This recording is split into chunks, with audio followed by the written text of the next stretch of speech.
Hi అండి, ఎలాగున్నారు? అందరూ బాగున్నారా? మనమైతే చించినాడు బ్రిడ్జి దగ్గర కోడి పందాలు అయితే వేస్తున్నారండి. ఇసుకేస్తారు రాళ్ళరా, అంతమంది జనాలు ఉన్నారు. సంక్రాంతి ఒకటి కాబట్టి చాలా జనాలు ఉన్నారు. ఇక్కడ నుండి అయితే మనం చించినాడు బ్రిడ్జి మీద అయితే చూస్తున్నాం. చేపలు అయితే చూడండి, చాలా కాస్ట్ చెప్తున్నారు. ఇవి అయితే పండుగప్ప. ఈ ఎంత ప్రైస్ ఉంటుందో కామెంట్ రూపంలో కామెంట్ చేసి చెప్పండి. అలాగే చూడండి, చర్చ్ ఈస్ట్ గోదావరి దగ్గర చాలా బాగుందండి. చర్చ్ మటుకు చాలా విశాలమైన ప్లేస్లో కూడా చాలా బాగా కట్టారు. ఇక్కడ నుండి అయితే మేము అంతర్వేది వెళ్ళామండి. అంతర్వేదిలో జనాలు అయితే మామూలుగా లేరండి. కార్ పార్కింగ్ కూడా అక్కడ కార్ పెట్టుకోవడానికి కూడా ప్లేస్ లేకుండా ఉంది. చాలా ఊర్ల నుండి వచ్చారండి. హైదరాబాద్, బెంగళూరు, ఇంకా ముంబై, అలా చాలా ప్లేసెస్ నుండి వచ్చారండి. డైరెక్టర్స్, యాక్టర్స్, పెద్ద పెద్ద వాళ్ళందరూ కూడా వచ్చారు. చాలా బాగుందండి. ఇది అన్నా చెల్లెలు గట్టు అంటారండి. ఇది అన్నా చెల్లెలు గట్టు అని దేనికంటారంటే, ఇక్కడ సముద్రము, గోదావరి రెండు కలుస్తాయండి.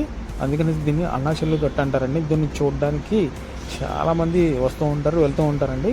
ఒకసారి అయితే మనం అయితే చూసేద్దాం. చూడండి ఎంత బాగుందో.